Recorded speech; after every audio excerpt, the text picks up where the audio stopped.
Hello, Justine Dandria here with Bible Journaling Ministries creative team. And today we are using the printables from Luke 2 4 through 7. You can find them in your Momentum kit or in the store at BibleJournalingMinistries.com. And today we are going to be coloring them and making them into stickers. So I don't have it shown here, but you will need colored pencils, some packing tape, some parchment paper, a glue stick, and scissors. And you do want parchment paper, not wax paper, because parchment paper is considered a non-stick paper. So you'll want those as we make our stickers. So if you're ready, let's go ahead and get started. For our printables today, I am actually going to color them with colored pencils, but you can use markers, you can use crayons, you can even paint them with watercolor if you want. I'm just going to go ahead and color them, and then I'm going to speed it up a little bit so that you can see how I color the images. I'm keeping them pretty basic. I am adding a little bit of glitter at the end because, as you guys know me, I love my glitter. So I'll go ahead and put some music on for you guys.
So I've colored all my printables and I cut them out.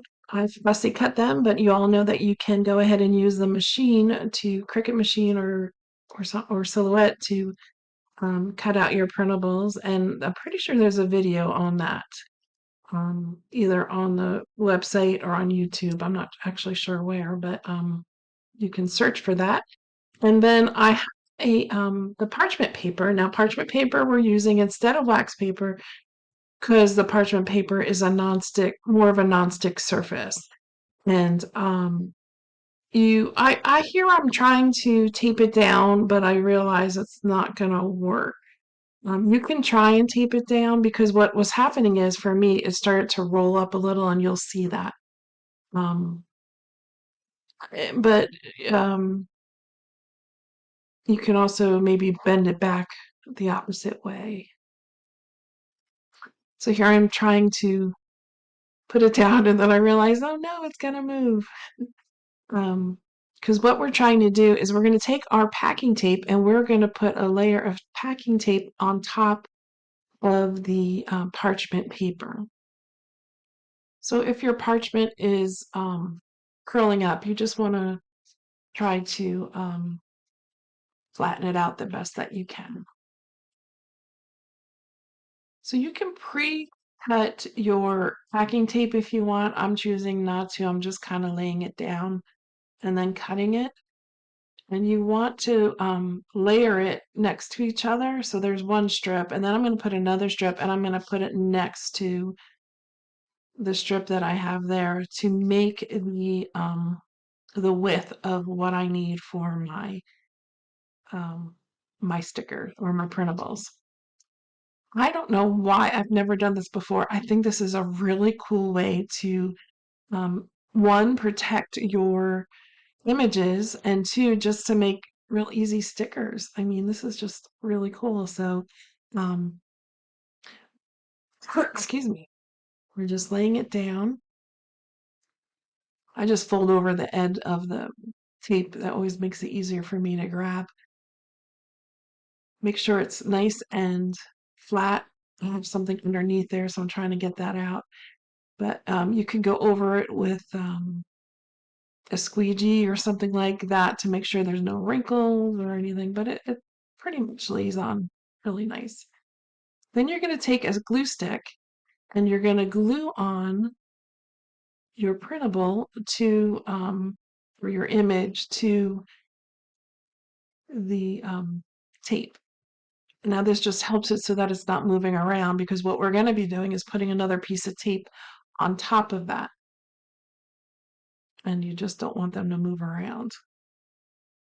So I'm placing them next to each other and making sure I'm keeping distance so that when I cut out my images, that I'm not cutting into the next one. So again, this is fairly simple.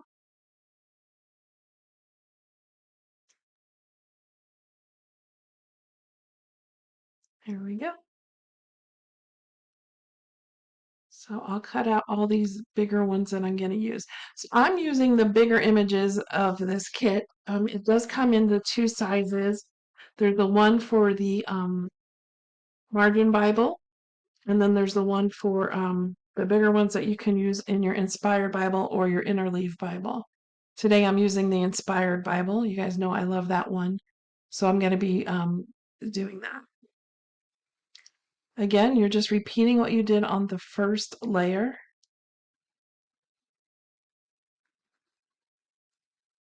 Trimming. And then going back.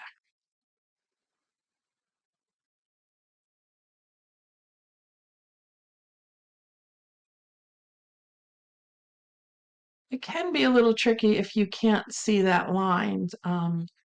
But I would just eye it. And if it overlaps a little bit, for me, it doesn't bother me, and I don't think it messes up the image that, so I think you're okay if it overlaps just a little bit.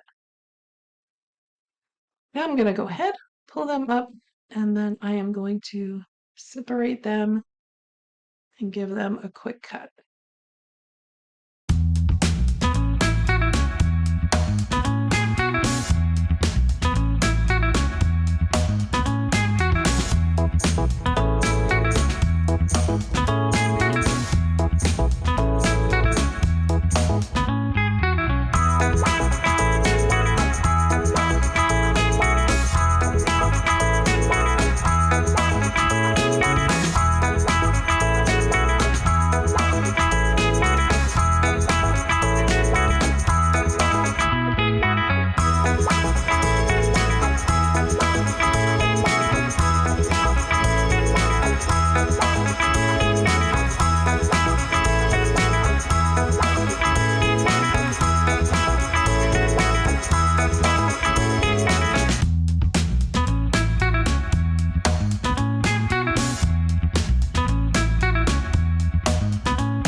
Alrighty, it's time to assemble our page, and I'm going to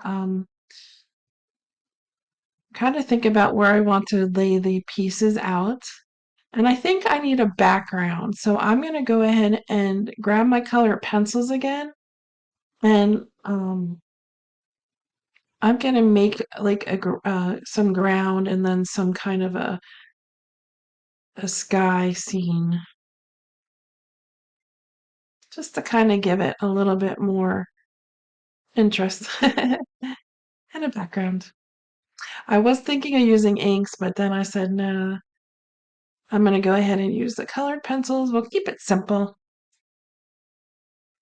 And what I'm going to do is I'm going to focus on like the browns, a little bit of black, some tan, to go ahead and to make some sand, dirt looking, um, and then sky. I'm going to just kind of mix a couple of the blues that I have. So while I'm doing this, I actually wanted to read Luke 2, 4 through 7 for you. Joseph also went up from Galilee out of the city of Nazareth into Judah to David's city, which is called Bethlehem, because he was of the house and family of David, to enroll himself with Mary, who was pledged to be married to him as wife, being pregnant. While they were there, the day had come for her to give birth. She gave birth to her firstborn son. She wrapped him in bands of cloth and laid him in a feeding trough because there was no room for them in the inn. Luke 2, 4 through 7. So I just wanted to, and that is she doesn't have the version here of which she used. It's probably the King James or the World English. That's usually what she uses. No room at the inn. All right, so we have some just kind of mixing colors and just having a fun with that.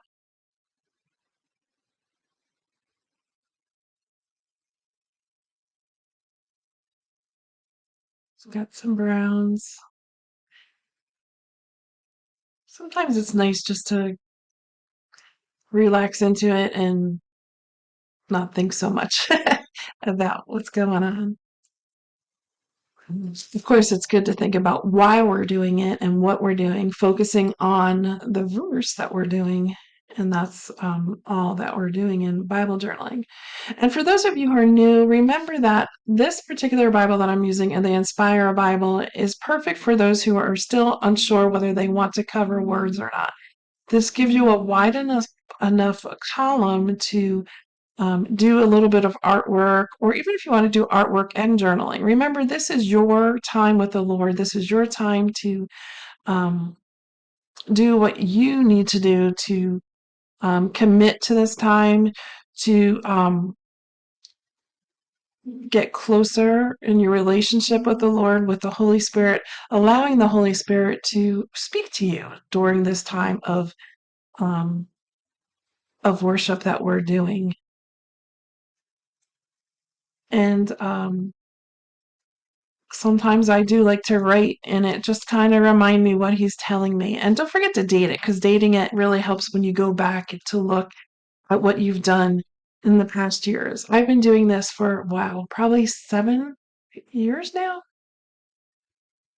Has it been that long? I think 7 or 8 years that I've been doing Bible journaling, and you can make it as simple or as complicated as you want. Some Bibles I have that I just color in and just do printables. I have one dedicated to Bible Journaling Ministries. And then there's another one that I like to, I think in the Interleave Bible, you guys have seen that I like to paint in my Bible also.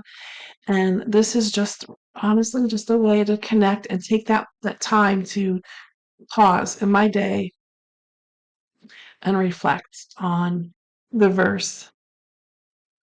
So I'm just going over this with my clear blendable pencil, just kind of blending everything in and not making it I'm not worrying about it being, perfect.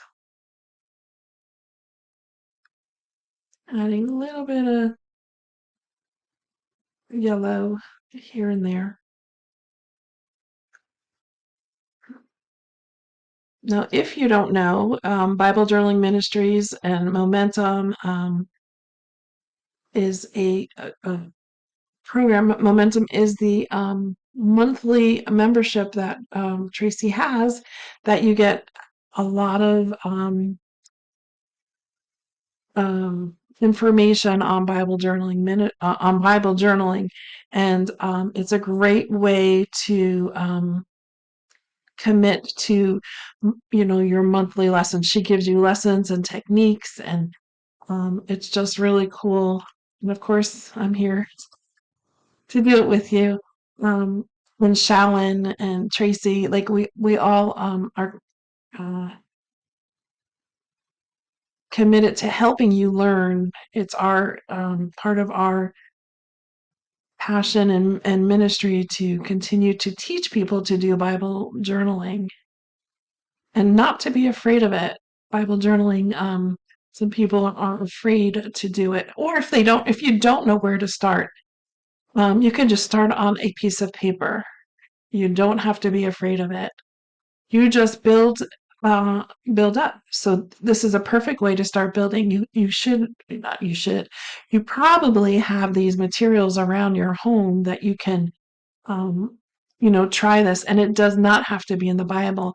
A great way to do it is to get a sketchbook, maybe, and to actually either print out the verse or even handwriting the verse, because handwriting the verse is just the next level for you to remember and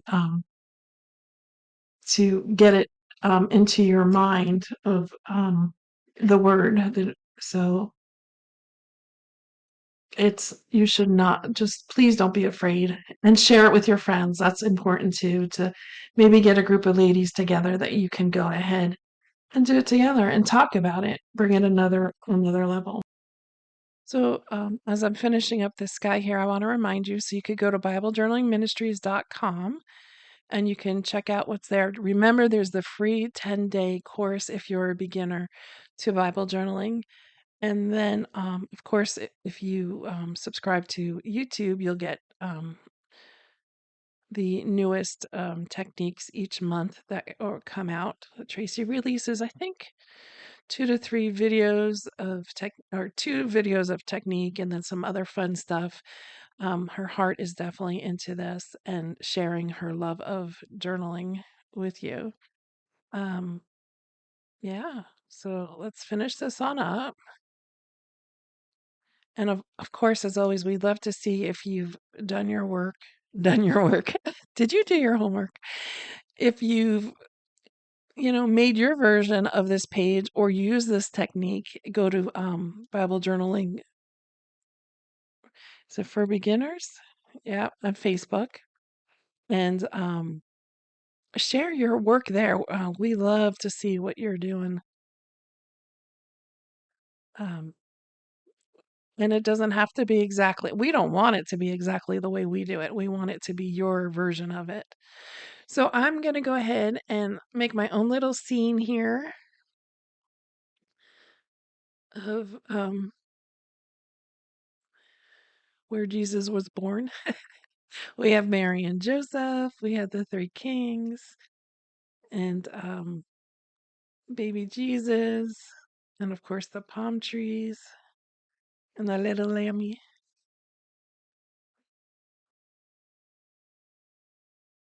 And the cool thing is, all you have to do is take off the wax paper or the parchment paper from the back, and it'll stick. If for some reason, a couple of mine didn't stick, so I just kind of glued that. There was parts of them that didn't stick for some reason. I don't know why, but um, it comes off very easily, and you just stick it on. So if you don't have glue hanging around the house, well, yeah, I guess you need to because you have to put the images on, but it comes off fairly easy. It's sticky. Oh, that's right. I decided not to use the manger. I kind of wanted to keep it. Um, it didn't fit on the page right. I don't know. I didn't like the way it looked on my page, but and then towards the end here, you'll see that I'm gonna make a star. I decided to use gold stickles instead of the printable, but there is a printable star on there that you can go ahead and use. You can give that a little quick color. This one gave me a little bit of a hard time coming off. There we go. There we go. I love it. I think it looks great. I'm gonna put my little other palm tree on. I'll try and balance it out. Where should I put it? There we go. And then I'm gonna put my little lamb. Although the lamb is small and it probably should go in the background, but it's artistic freedoms. All right, guys, as I finish up this page, I just want to thank you for watching and for hanging out with us. And I hope that you will share your work.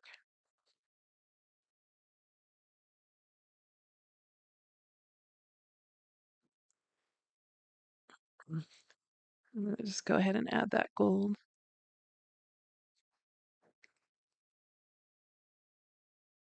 There,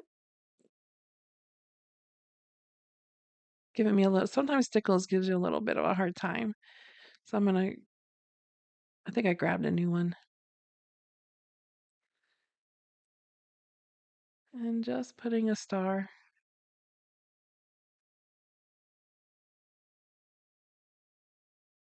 And then adding a little bit of extra stuff.